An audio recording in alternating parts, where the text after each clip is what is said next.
우리가 처하고 있는 사회, 국가 속에서 지역 경제에 대한 불편한 진실들에 대해서 말씀을 드리도록 하겠습니다. 몇 년 전 자료인데요. 이미 한국 경제 성장률 추이가 굉장히 널뛰게 하고 있죠. 평균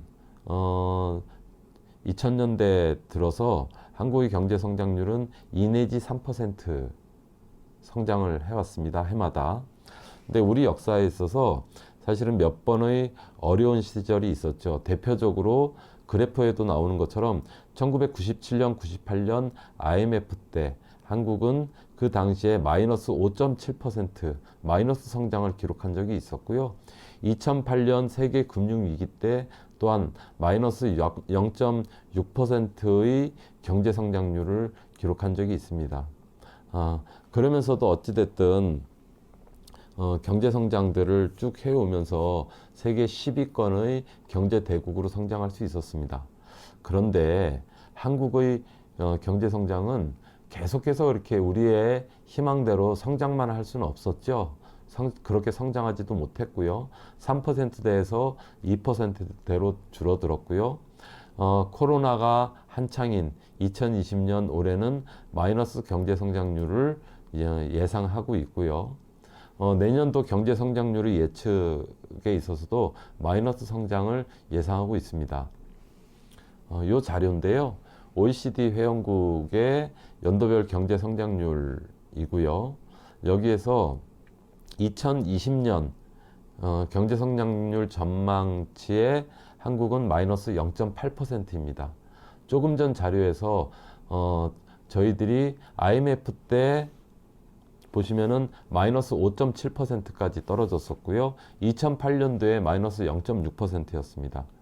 올해 예상 경제 성장률이 마이너스 0.8%입니다. 2008년 국제금융위기 때와 그보다 오히려 더 낮은 마이너스 성장들을 기록할 전망들이 있는데요. 근데 문제는 그나마 한국의 마이너스가 가장 낮다라는 겁니다. 2위, 3위인 터키, 호주에 비교해도 압도적으로 그만큼 경제 성장률이 마이너스임에도 불구하고 다른 나라보다도 그나마 그 양호한 수준들을 볼 수 있는 거는 다르게 말하면은 코로나 방역이라고 하는 것이 그만큼 잘 되었고 그 덕분에 이렇게라도 버틸 수 있지 않는가 한숨을 좀 돌리게 안도의 한숨을 좀 돌릴 수 있는데요. 문제는 수치적으로만 이렇게 볼 것이 아니라는 겁니다. 우리나라 경제는 대외 의존도, 외국의 의존도가 굉장히 크기 때문에 다른 나라의 무역 상대국이 경제가 회복되지 않으면은 우리도 역시 동반해서 그 경제적인 성장 또는 낙관을 할 수 없는 그러한 굉장히 특수한 구조들을 가지고 있다는 겁니다. 어쨌든 그 속에서 세계들 공이 마이너스 성장들을 기록하고 있죠. 이런 속에서 우리가 경제적 위기 상황들을 당장에 좀 극복하기는 어렵다. 그렇다면은 거기에서부터 실현 가능한 목표치들을 세우고 또 그거에 따라서 경제적인 영역뿐만이 아니라 사회 전반에 대한 대응들을 저희들이 모색해야 되는데 안타깝게도 활발하게 그 대응들이 솔직하게 논의되고 특히 지방정부 차원에서 대응들의 모색들을 여전히 저는 좀 제대로 이렇게 준비하고 있지 못하다라는 생각들을 갖고 있는데요. 저는 쉽게 이 문제들을 해결하기는 어렵다고 생각을 합니다. 코로나 이전에 이미 우리는 경제적으로 굉장히 어려운 시기들을 지금 보내고 있습니다. 특히 한국의 상황에서는요, 베이비 부머 세대들이 이미 은퇴들을 하고 있습니다. 지금 아마 50대 후반, 60대 베이비 부머 세대들이 이미 은퇴하신 분들이 많을 텐데요. 이 장기적인 저성장 기조가 이미 시작됐다는 겁니다. 어떠한 방식이냐면은 이미 베이비 부머 세대들이 은퇴를 했어요. 그래서 노후 대책을 준비한 만큼 그렇게 좀 편안한 남은 여생을 살아야지 되는데 그렇게 살고 있지 못합니다. 왜냐하면은 객관적으로 수명이 더 늘어났어요. 이미 평균 수명이 80을 넘어섰고요.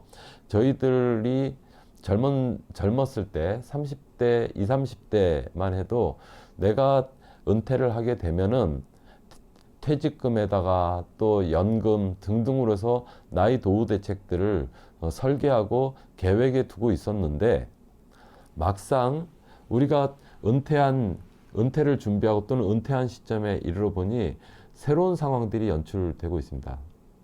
일단 수명이 길어져서 오래 살아야지 돼요. 오래 사는 만큼 앞으로 나의 경제적인 이 경제력들을 어떻게 지키고 보존해 나가야지 될 것인지에 대한 대책들을 예상보다 10년, 20년 더 길게 잡고 준비들을 할 수밖에 없습니다. 그러면 지금 쓸 수 있는 돈들을 더 아껴 쓸 수밖에 없죠. 지갑이 닫히는 겁니다. 또 한편에 있어서 자식들을 양육하고 키우고 난 다음에는 이 우리 후손들이 후대가 20대가 돼서 대학도 졸업하고 그러면 이제 직장 생활을 통해서 독립하고 저의 살 길을 찾을 줄 알았는데 지금 우리 자식들은 일자리를 구하는 게 하늘의 별입니다. 그나마 어렵게 구한 일자리들도 비정규직으로 내몰리고 있어요. 은퇴한 부모들은 내가 더 오래 살아야지 되기 때문에 노후 대책들을 더 길게 보존하기 위해서 지갑을 닫게 되고 나중에 용돈이라도 받을 것으로 기대했던 자식들은 제대로 된 직장들을 갖지 못하는 그나마 가진 직장도 비정규직으로 직으로 내몰리는 속에서 지금 내수시장이 어떻게 활성화될 수 있겠습니까? 저성장 기조는 당분간 이렇게 계속될 수밖에 없을 거라는 겁니다. 그런데 경제적으로도 곤란한 상황들이 이어지겠지만은 더 큰 문제는 우리 한국 사회가 잃어버리고 있고 잃어버린 굉장히 중요한 것이 있습니다. 바로 사회적 신뢰라는 거예요. 공정한 경쟁이 이루어질 수 없는 사회, 또 국민 대다수가 그렇게 생각하는 사회, 더 나아가서는 다른 사람을 희생시켜서라도 자신의 이익을 챙길 수밖에 없다. 그것이 양심에 찔리고 누군가가 손해보는 아픈 상황들이 연출될 것이라는 것을 알면서도 자신의 이익을 챙기기 위해서는 그러한 선택을 한다라고 하는 그 속에서는 미래에 대한 신뢰도 사회적 합의에 대한 신뢰도 그리고 최소한 사회의 구성원으로서 지켜야 할 윤리적 도덕적인 그러한 것들도 사실은 다 내팽개치고 있다는 거죠. 그 속에서 오랫동안 이 사회적 신뢰라고 하는 것이 1, 20년 동안 만들어진 거였겠습니까? 오랜 시간을 통해서 역사적으로도 사회적으로도 오랜 시간을 거쳐서 사회적 신뢰라는 것들이 만들어졌는데 이러한 사회적 신뢰라는 것이 바닥을 치고 있는 그러한 상황들이 이어지고 있는 거죠. 그런데요, 우리 민족은 정말 그렇게 각자 도생에 익숙한 그러한 민족이었을까요? 그렇지 않습니다. 우리가 단군 할아버지, 단군 조선을 세울 때 그 건국 이념이 홍익인간 제세이화였습니다. 예. 널리 세상을 이롭게 하기 위해서 나라를 세운 아마 전 세계에 유일무이하지 않을까라고 생각을 하는데요. 다르게 말씀드리면은 정말 중국의 춘추 전국 시대나 동서양을 통해서 대부분의 나라를 세울 때 나라의 건국 이념이 뭐였습니까?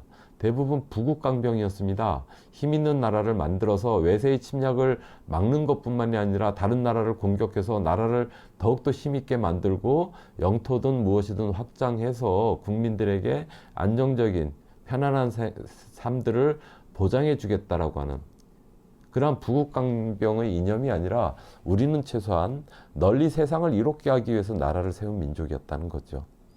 그것이 문헌상으로만 또는 역사적으로만 남아있는 것이 아니라 그 삼국시대 그리고 고려시대 조선시대까지 우리는 두레라고 하는 정말 그 대동세상이라고 하는 대동이라고 하는 그 우리 민족의 어떤 아이덴티티로 지금까지 몇 면이 이어져 내려오고 있었습니다. 대동이라는 게 뭡니까? 우리 모두가 하나이고요. 넓은 세상에 있어서 우리가 외로운 것이 아니라 우리라고 하는 개념. 우리가 결국 하나이고 함께 한 민족과 또 한 사회들을 함께 지켜나가고 그 생각들을 삶의 가치들을 이어나가겠다라고 하는 이러한 것들이 두레뿐만이 아니라 개든 울력이든 나중에 조선시대에 와서는 향약 등등으로 계속해서 좀 내려오고 있지 않았습니까?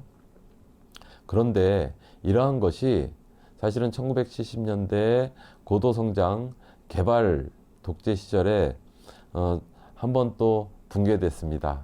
사회적인 합의, 사회적인 신뢰라는 것들이 붕괴됐던 것을 물론 경제성장의 토대와 발판을 만들었던 새마을운동, 예, 그러한 것이 있었죠. 새마을운동을 통해서 사실은 우리나라도 수출 대국의 꿈을 꿨고요. 그래서 뭐 수출 1억 불 목표를 뭐 달성했다고 대대적인 행사를 했던 어린 시절의 기억이 있습니다. 그 새마을운동의 새마을정신, 근면자조협동입니다. 그 중에 자조협동은 지금 우리가 함께 이야기하는 협동조합의 가치에도 딱 맞아떨어지고 있는 거죠. 그런데 그때 나이가 좀 제법 드신 분들 한번 생각해 보십시오. 새벽종이 울렸네, 새아침이 밝았네, 새마을 노래가 동네에 이렇게 흘러나오면 아침에 삽 들고 동네 울력에 다 나오셨잖아요. 정말 마을길도 넓히고요. 그 다음에 하천 주변도 새롭게 가꾸고 그렇게 뭐 마을의 공사들을 온 주민들이 나서서 함께 하면은 그때 모든 사람들은 어떻게 생각했습니까? 이 새마을운동 이후에 우리 마을이 좀 더 행복한 마을이 되고 우리 마을이 더 잘 살 거라고 생각을 했습니다. 그리고 우리도 수출도 해서 우리나라도 좀 더 잘 사는 나라가 되고요. 그래서 우리 국민들이 좀 더 잘 살게 될 거라고 기대했어요. 그런데 새마을운동이 한창이었던 1970년대 우리 사회는 어떻게 됐습니까? 물론 독재라고 하는 군사독재라고 하는 것들이 이어졌던 그런 시기이기도 했지만은 또 경제적으로 볼 때는 도시와 농촌들이 갈라졌습니다. 농촌의 젊은이들이 도시에 와서 노동자 생활을 했고요. 그 저임금의 노동자들에게 굶어 죽지 않기 위해서 저고가 정책이라고 하는 정말 그 농산물 가격들을 제대로 쳐주지 않는 저고가 정책들이 일어나게 됐고요. 도시와 농촌의 격차들이 점점 커지기 시작했습니다. 도시에서는 또한 기업 간에 있어서 지금 재벌이라고 하는 한국의 독특한 기업들이 이때 뿌리를 내리고 세력 몸집을 키운 것 아닙니까? 그 안에서도 부의 격차들이 벌어지기 시작했습니다. 새마을운동이라고 할 때 모두가 꿈꾸었던 함께 잘 사는 사회라고 하는 대동세상의 생각들은 실현되지 않았고요. 농촌과 도시가 세대와 세대가 그리고 빈부의 격차들이 점점 심해졌던 그 새마을운동, 그것을 경험하면서 사실은 우리는 사회적 합의라고 하는 사회적 신뢰들을 잃어버리게 되죠. 어쨌든 80년대에 들어서 민주화 운동을 경험합니다. 하지만은 정치적으로야 그 민주화 운동들의 어떤 성과가 있었을지 모르겠지만은 우리 사회는 여전히 아직도 그 목표들을 우리가 지향했던 민주주의와 정의와 이러한 가치들을 지금도 끊임없이 사회 갈등 속에서 아직 갈 길이 멀다라는 것을 확인하고 있습니다. 대표적인 것이 1997년, 98년 외환위기 때 아니겠습니까? 그때 IMF가 터졌을 때 온 국민들이 근무후기 운동에 함께 했습니다. 저도 우리 아이들의 돌반지, 백일반지가 없는데요. 그들 다 모아서 냈죠. 우리나라가 망하면 안 되니까요. 당시에 회사를 다녔던 많은 분들의 마음들이 어땠습니까? 몇 달씩 월급을 안 받고 또는 절반의 월급으로 근근히 버티면서 내가 다니는 우리 회사가 망해서는 안 된다라고 하는 절실한 염원으로 회사를 지켜내기 위해서 그리고 온 국민이 우리나라의 경제적 위기들을 이겨내기 위해서 한마음 한뜻으로 모였습니다. 그런데 그 IMF가 구제금융을 받으면서 이 외환위기 상황에서 우리는 어떠한 상황들도 또 맞이했습니까? 사실은 그렇게 지켜낸 회사로부터 명예퇴직을 받았고요. 그래서 사실은 퇴직금 플러스 알파의 돈을 쥐어들고 회사에서 떠나야 했습니다. 비정규직이 대규모로 양산됐고요. 노동의 유연성이라고 하는 것이 우리 사회에 있어서 비정규직 양산으로 이어지면서 정규직의 오랜 직장의 꿈들이 무너졌습니다. 만약에 여러분들께서 지금 IMF와 같은 그러한 경제적 위기 상황이 왔을 때 선생님들은 다시 금반지 모으시겠어요? 몇 달씩 월급을 참아가면서 이 위기적 상황들을 돌파하기 위해서 힘들어 함께 모으시겠습니까? 그렇게 대답하시는 분들이 그리 많지 않을 것으로 알고 있습니다. 저희들이 한쪽에 있어서는 경제적 성장을 이루었지만은 또 한편에 있어서는 그 성장만큼이나 실제로 우리는 사회적 신뢰, 사회적 합의라고 하는 것 중요한 이 자산들을 스스로 깎아먹고 파먹고 그것이 붕괴되어 왔던 그러한 상황들이 이어져 왔던 겁니다. 결국 지금 많은 분들이 사회적 경제와 같은 대안의 경제들을 깊이 고민하고 또 다양한 어떤 창업이라든지 경제 활동의 하나의 주체로서 함께 모이고 관심들이 모아지는 이유들은 바로 이러한 사회적 합의들을 우리가 왜 까먹었는지 이론적으로는 아니지만은 생활 속에서 결국 우리가 놓치고 있던 중요한 가치에 대한 성찰과 반성으로서 사회를 다시 한번 보게 되는 것 아닐까요? 저는 그렇게 생각을 합니다. 좀 속상한 이야기를 더 드려야 될 것 같은데요. 1997년 IMF 이후에 한국의 가계소득과 기업소득의 연평균 증가율 추이를 한번 보십시오. 기업소득은 기하급수적으로 늘어났습니다. 예. 비즈니스 프렌들리 기업하기 좋은 나라의 조건들이 계속 갖추어졌고요. 그래서 2014년 이명박 정부 한 해에만 대기업의 고소득층의 세금 감면 혜택이 자그마치 12조 원 가까이 됩니다. 해마다 중앙정부와 지자체의 토건 사업비가 천문학적으로 투입되고 있었고요. 그런데 그런 것에 비례해서 일반 서민 경제는 어땠습니까? 가계부채가 벌써 1000조를 돌파한 지 몇 년이 지났습니다. 국가부채들보다 사실은 기업부채, 특히 가계부채가 계속 늘어나고 있는 것, 이유는 뭐겠습니까? 사실은 공적 영역에 있어서 이 양극화를 끊임없이 조장해 왔던 거죠. 대표적으로 이런 것 아니겠습니까? 2006년 한 국회의원 보좌관이 쓴 자료를 본 적이 있는데요. 국내에 벌써 15년 전인데요. 토지 소유자 상위 10%가 전체 토지의 76%를 소유하고 있습니다. 그때 벌써 1%가 토지 소유의 절반 가까이를 소유하고 있었어요. 제가 한 자료를 보니까 당시에 사실은 아파트를 가장 많이 소유하고 있는 1위부터 10위까지 다주택 소유자의 평균 아파트 소유 채수가 550채였습니다. 이러한 정말 비상식적인 이러한 상황들이 한국 사회에서 연출되고 있는, 저는 이러한 모순들을 어떻게 우리가 단시간 내에 해결할 수 있을까?